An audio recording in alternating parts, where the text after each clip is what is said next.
Welcome to my channel physics class 10th। यह प्रतियोगी परीक्षाओं के लिए भी उपयोगी है। आपका पहला प्रश्न है 1 मीटर फोकस दूरी वाले उत्तल लेंस की क्षमता क्या होगी। तो आप जानेंगे बच्चों कि क्षमता जो होती है वो मीटर में ही निकाली जाती है, अतः 1/1 हो जाएगा 1 मीटर। ओके बच्चों, लेंस की क्षमता जो होती है वो डायोप्टर में मापी जाती है, लेकिन इसका एसआई मात्रक नहीं होता है, ये नोट कर लीजिएगा। अब समझते हैं कि उत्तल लेंस को हमें धनात्मक लेंस के नाम से भी जानते हैं और अवतल लेंस को ऋणात्मक लेंस के भी नाम से जानते हैं। ये एग्जाम में आता है। जैसे हम समझने की कोशिश करते हैं कि P बराबर 1/f होता है, जहां P का मतलब पावर और F का मतलब फोकल लेंथ होता है। अगला प्रश्न है आपका कि किस दर्पण द्वारा प्रतिबिंब सीधा और छोटा बनता है। तो सीधा और छोटा प्रतिबिंब हमेशा उत्तल दर्पण में ही बनता है। आइए देखते हैं। आप देखेंगे बच्चों कि गोलीय दर्पण स्फेरिकल मिरर जो होता है वो मुख्य रूप से दो ही प्रकार के होता है, उत्तल दर्पण और अवतल दर्पण। अब समझते हैं कि यह उत्तल दर्पण जो होता है वस्तु का हमेशा आभासी यानी कि वर्चुअल और इरेक्ट प्रतिबिंब ही बनाता है। अब समझते हैं कि इनमें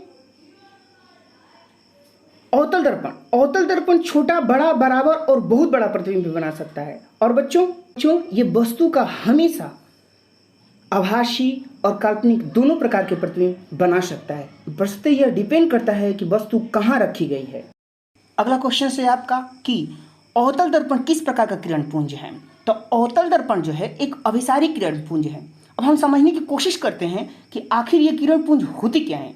तो बच्चों, सन हो या आपका टॉर्च हो या कोई भी प्रकाश स्रोत हो, उससे जो प्रकाश निकलती है वो 3 प्रकार से समझाई जाती है, जैसे अपसारी, अभिसारी और समानांतर किरण पुंज, यानी कि 3 प्रकार की किरण पुंजें होती हैं।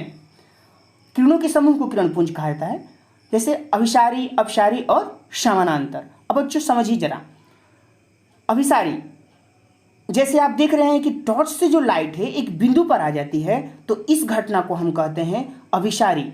यह अवतल दर्पण की घटना है और उत्तल लेंस की भी घटना है, अर्थात अवतल दर्पण और उत्तल लेंस अभिसारी के नाम से जाना जाता है। अब सेकंड जो होती है वो दूसरी वाली होती है, उसे हम अपसारी कहते हैं। अब समझते हैं कि अपसारी किसे कहते हैं। तो आप देख रहे हैं बच्चों कि एक बिंदु स्रोत से जो लाइट की किरणें हैं वो डाइवर्ज हो रही हैं, निकल रही हैं।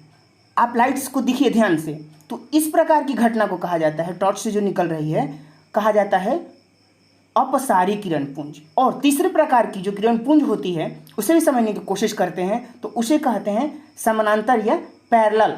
सन से जो किरणें आती हैं उसे समानांतर किरण पुंज या पैरेलल रे कहा जाता है। और ये एग्जाम में पूछा जाता है कि सूर्य से निकलने वाली किरणें कैसी होती हैं। अगला प्रश्न है आपका कि उत्तल दर्पण में बना प्रतिबिंब कैसा होता है। तो बच्चों, उत्तल दर्पण में जो प्रतिबिंब बनता है वो हमेशा काल्पनिक और छोटू यानी कि छोटा होता है। कल्पना हमेशा छोटी होनी चाहिए, ऐसे समझने के लिए सीख सकते हैं, यदि बड़ी बड़ी कल्पना न करें। किसका बड़ा और वास्तविक प्रतिबिंब बनता है। तो बच्चों, आप चित्र में देख सकते हैं कि उल्टा चश्मा है, उल्टा स्पून है तो उल्टा बनेगा, और सीधा स्पून है तो सीधा बनेगा। यानी कि आपसे पूछा गया था बड़ा और वास्तविक प्रतिबिंब हमेशा अवतल दर्पण ही बनाता है। अब जरा दर्पणों को समझते हैं। समतल दर्पण जो प्रायः घरों में यूज किया जाता है। और अगला प्रश्न है आपका कि काल्पनिक प्रतिबिंब हमेशा कैसा होता है। तो बच्चों, काल्पनिक प्रतिबिंब हमेशा सीधा होता है। इस दिए हुए चित्र से आप आसानी से समझ सकते हैं। दिया गया चित्र आपको इमेज कैसे बनते हैं समझने में बहुत मदद करेगा।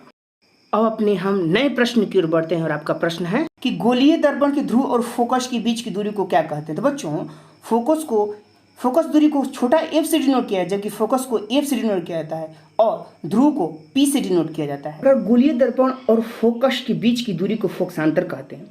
अब पूछा है कि हजामत बनाने के लिए किस दर्पण का, यानी कि दाढ़ी बनाने के लिए, तो दाढ़ी बनाने के लिए हम अवतल दर्पण का ही प्रयोग करते हैं।